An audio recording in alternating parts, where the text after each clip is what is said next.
O trabalho é uma importante manutenção da autoestima e da saúde mental dos indivíduos, mas também pode ser uma fonte de ansiedade e outros distúrbios psicológicos também.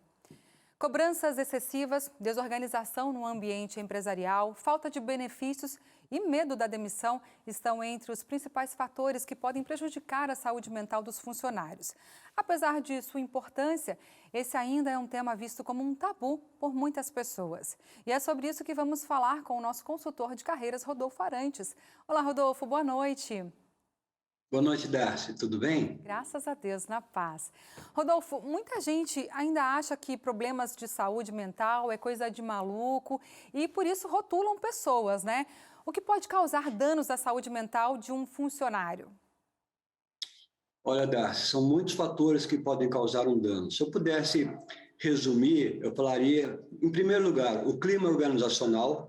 É bem aquilo que você falou. Quando você tem um clima muito pesado, medo de demissão, uma cobrança excessiva, uma pressão muito grande, isso geralmente leva a problemas de uma doença mental. Quando a gente fala doença mental, já vem uma coisa de maluco, de louco, como você disse bem, mas não. Você pode ter uma doença física, você pode pegar uma doença física, como você pode pegar uma doença psicológica.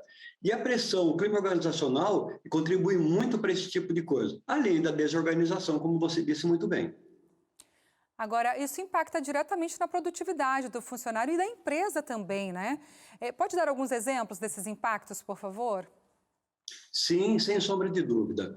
Quando você tem funcionários que têm problemas, vamos falar assim, psicológicos, isso afeta na produtividade dele, cai demais a produtividade dele e também afeta demais a qualidade do serviço prestado. E baixa qualidade impacta diretamente nos custos da organização. Então, a gente está falando mais em desperdício de material, desperdício de tempo, queda de rendimento, ou seja, numa situação dessa, Darcy, todo mundo perde. A empresa perde, o funcionário perde. É uma relação onde todo mundo é perdedor, tá? Inclusive o cliente lá na ponta da linha, que acaba pagando um pouco mais caro também pelos produtos que ele contrata. Porque quando você tem desperdício, alguém tem que pagar essa conta, né? Verdade. Agora, a desmotivação é um sinal de problemas com a saúde mental?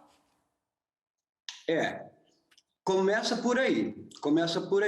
Uma desmotivação dentro da organização, dentro da empresa, dentro do departamento, pode chegar, inclusive, a um estágio de depressão. Começa pequeno, começa com uma chateação, uma desmotivação, e aí, conforme o tempo vai passando, isso pode chegar, assim, a um excesso, a um caso de depressão. E aí, sim, tem que passar por um especialista que vai analisar e vai dar o tratamento adequado. Se a liderança ficar de olho e aos primeiros sinais já começar a agir, já consegue evitar isso daí, sim. Sem dúvida. Para isso tem que ter um tratamento individualizado, inclusive, né? Agora, o que a empresa pode, de fato, fazer para evitar que isso aconteça? Acho que a principal coisa que uma organização tem que fazer para que evitar que isso aconteça, Darcy, é você ter um RH estratégico, que nós chamamos. Não só um RH funcional. O Departamento de Recursos Humanos, quando é funcional, cuida lá de folha de pagamento, férias, aquela coisa toda. Mas quando você tem um RH estratégico, ele começa a olhar para as pessoas e não para o funcionário apenas, entende? Então aí você começa a trabalhar ações que melhorem o clima organizacional, você começa a trabalhar ações que deem mais para os funcionários, você trabalha a capacitação da liderança, é extremamente importante, já que o líder é aquela pessoa que tem um contato direto com os funcionários. Então, o Departamento de Recursos Humanos, estando atento à saúde mental dos funcionários, além da preservação da saúde física, é claro, né? Isso contribui em muito para evitar que esses problemas de doença, de saúde, de abalos mentais comecem a acontecer dentro da organização. Agora, então, a liderança tem uma responsabilidade direta sobre isso? Sim, sim, sem sombra de dúvida.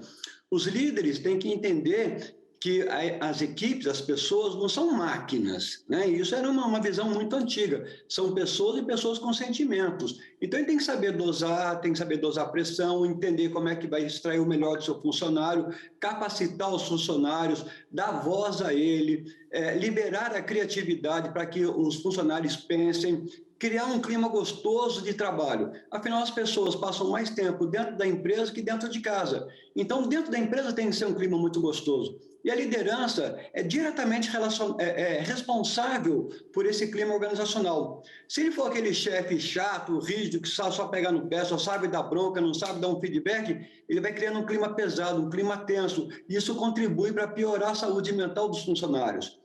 O líder, na minha opinião, é o principal responsável pela saúde mental da sua equipe. Agora, alguns líderes, eles têm ali a política, né, de dizer que os direitos são iguais para todos e que todos têm que ser tratados de forma igualitária. Mas a gente já conversou aqui sobre isso, você já falou que tem que ser um tratamento individualizado, ver caso a caso, não é isso? Sim, sem sombra de dúvida. As pessoas são diferentes umas das outras. Cada pessoa tem um desejo diferente, tem uma necessidade diferente, tem uma forma de pensar diferente do outro. O líder não pode tratar. Repare bem, quando a gente fala assim, tratar todos de forma igualitária, não significa você que tem que privilegiar A ou privilegiar B em detrimento de C ou em detrimento de D. Isso não pode acontecer jamais. Ponto. Agora, o líder precisa entender, conhecer cada funcionário para saber o que motiva, como elevar a motivação daquele funcionário. Isso aí difere uma pessoa da outra. O que me dá prazer pode ser totalmente diferente do que dá prazer ao meu colega do lado. Certo. Então, ele tem que entender quais são essas diferenças. Agora, o que ele não pode é me tratar melhor ou tratar melhor o outro, me privilegiar em detrimento do outro, sabe? Esse tipo de tratamento não pode ser desigual. Isso tem que ser igualitário. Mas o líder tem que conhecer os seus funcionários de forma individual. Certo. Obrigada, Rodolfo. Um abraço para você. Eu que agradeço, Dácio, pela oportunidade. Tchau, tchau.